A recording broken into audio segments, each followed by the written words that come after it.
السلام علیکم ورحمۃ اللہ وبرکاتہ۔ بسم اللہ الرحمن الرحیم، نحمدہ ونصلی علی رسولہ الکریم، اما بعد۔ دل کی گہرائیوں سے سب کو رمضان المبارک کی بہت بہت مبارک ہو۔ الحمدللہ الحمدللہ، اللہ تبارک و تعالیٰ نے ہمیں وہ مہینہ عطا فرما دیا کہ جس کے لیے آپ صلی اللہ تعالیٰ علیہ وسلم باقاعدہ تیاریاں کیا کرتے تھے، شعبان سے زیادہ۔ حضرت عائشہ رضی اللہ تعالیٰ عنہ و ارضاہ فرماتی ہیں، میں نے آپ صلی اللہ تعالیٰ علیہ وسلم کو شعبان سے زیادہ کسی مہینے میں روزے رکھتے ہوئے نہیں دیکھا، جس کی باقاعدہ آپ تیاری کر رہے ہیں، نیٹ پریکٹس کر رہے ہیں۔ آپ صلی اللہ تعالیٰ علیہ وسلم اس کے لیے اپنے آپ کو تیار کر رہے ہیں، کمر بستہ کر رہے ہیں۔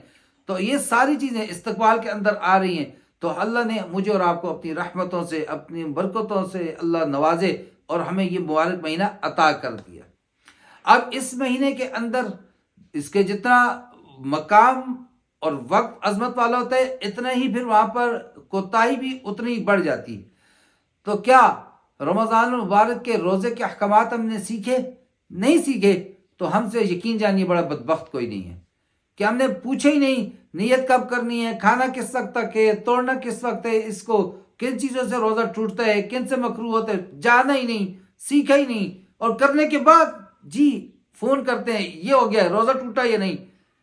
ہم سے بڑا ظالم کوئی بھی نہیں ہے۔ بہرحال اب مسئلہ یہ، کوئی آدمی جس نے رمضان المبارک کے روزے وہ یہ سمجھتا ہے وہ نہیں رکھ سکتا، یہ ڈاکٹر نے اس کو منع کر دیا نہیں رکھے، فدیہ ادا کرے گا یا نہیں، کیا کرے گا، قضا کرے گا، کفارہ دے گا، کیا بات ہے کیا بات نہیں ہے، اس کو ذرا سمجھنے کی کوشش کرتے ہیں۔ وَعَلَى الَّذِينَ يُطِيقُونَهُ فِدْيَةٌ طَعَامُ مِسْكِينٍ، اللہ تبارک و تعالیٰ فرماتے ہیں کہ وہ شخص جو طاقت نہیں رکھتا تو وہ کیا کر لے، مساکین کو فدیہ دے دے۔ اب جو طاقت نہیں رکھتا، بسا اوقات بیماری ایسی ہوتی ہے، شوگر ہے یا پریگننسی تھی اور ایسا ہو گیا کہ روزہ رکھنے کی اجازت نہیں تھی، بچوں کو خطرہ تھا، اب ڈاکٹر نے کہہ دیا، اب اس کے بعد ڈے بائی ڈے اس کا جو ہے شوگر لیول بھی اپ ڈاؤن رہتا ہے، اس کا بلڈ پریشر بھی اپ ڈاؤن رہتا ہے۔ تو کیا اس حالت میں وہ آئندہ سال روزے رکھے یا نہ رکھے وہ شخص، اور یا فدیہ دے دے روزے کا؟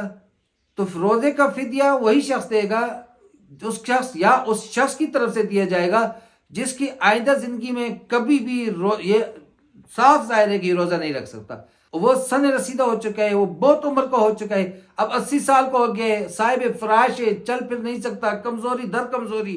تو ایسے شخص کے لیے کیا ہے، اگر اس کی طرف سے فدیہ دینا چاہتے ہیں یا اس کا فدیہ ادا کیا جاتا ہے تو درست ہے۔ اب ایک شخص 30 سال 35 سال 40 سال کا ہے، اب اس کو شوگر بہت ہائی کیوں نہ ہو، اس کو بلڈ پریشر بہت ہائی کیوں نہ ہو، روزے ڈاکٹر نے منع کر دیے ہوں، لیکن فدیہ ابھی ادا نہ کرے، کیونکہ پوری زندگی پڑی ہے، اللہ کب اس کو شفا دے دیں اور وہ روزے رکھنے کے قابل ہو جائے۔ یا مثال دیتے ہیں، ابھی روزہ 17 گھنٹے کا، 16 گھنٹے کا، 14 گھنٹے کا ہے، اور سردیوں میں اس کے لیے آسانی ہو، وہ قضا کر سکتا ہے، تو پھر فدیہ ادا کرنے میں جلدی نہ کریں، بلکہ ایسے شخص کی طرف سے فدیہ نہیں ہوگا جو طاقت رکھتا ہو، جو طاقتور ہو، جوانی میں ہو، ایسا نہیں دے گا۔ جو سن رسیدہ کو پہنچ چکا، کبھی صحت یاب ہونے کا اس کا نظر نہیں آ رہا، تو ایسی صورت میں ایسے شخص کی طرف سے فدیہ ادا کیا جائے گا۔ اب کسی شخص کی طرف سے روزہ صرف قضا ہوگا اور کب اس کا کفارہ ادا کیا جائے گا۔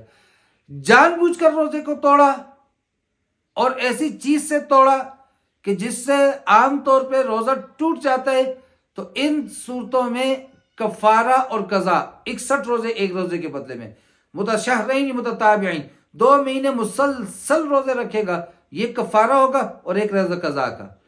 اور اگر ٹوٹ گیا ایسی وجہ سے جس سے وہ ٹوٹا نہیں کرتا ہے، یا ایسی بیماری یا 100 باتیں ہو سکتی ہیں، اللہ نہ کرے جاتے جاتے ایکسیڈنٹ ہو گیا، بے ہوش ہو گیا، کوئی خون منہ سے نیچے چلا گیا، کوئی بھی ایسی صورت ہو سکتی ہے، منہ بھر کر کے آ گئی، جتنے بھی روزے جن چیزوں سے ٹوٹتے ہیں اور وہ اس کے عبد عمل سے نہیں تھا، اچانک سے ہو گیا، تو وہ قضا کرے گا، کفارہ نہیں ہوگا اس کا۔ اللہ تبارک و تعالیٰ مجھے اور آپ کو سمجھ اور عمل کی توفیق عطا فرمائے۔ وما علینا الا البلاغ۔ السلام علیکم ورحمۃ اللہ وبرکاتہ۔